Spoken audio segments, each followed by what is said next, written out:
Why is there so much debt? 10 years before the financial crisis started, individuals and families in the UK had a total of £480 billion of debt. Since then, our debt has more than doubled.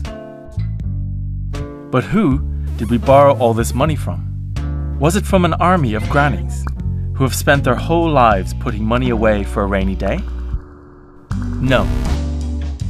When you go into a bank and borrow a large amount of money to buy a small amount of house, that money doesn't come from somebody else's savings. It's just created out of nothing by the bank with a few taps on a computer keyboard. Sounds crazy, right? But this isn't some crime of the century. It's just the way the banks work. Here's how the Bank of England describes it. When banks make loans, they create additional deposits for those that have borrowed the money. Those additional deposits are just the numbers that appear in your account, which you can use to pay for your new house. In fact, around 97% of all the money that exists is created in this way, out of nothing, when banks make loans. Every loan they make creates brand new money in the economy, whether it's a personal loan, car finance, or mortgage. Now, here's the problem.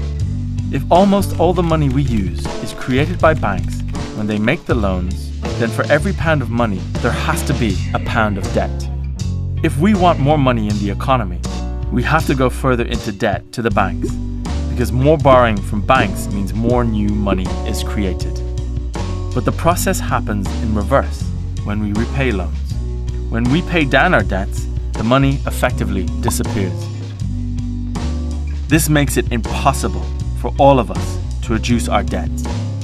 If we start paying it off, then the amount of money in the economy shrinks. Less money in the economy means less spending, and less spending means fewer jobs. So there's the choice. We can have either more money and more debt, or we can have less debt and less money.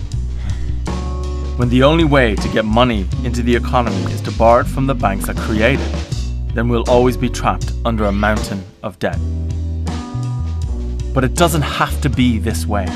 If we took the power to create money away from banks, and instead have money created by a public institution that isn't chasing short-term profits, then this new money, as it supports jobs and the economy, could be used to pay down the debt. And we could finally start to clear this mountain.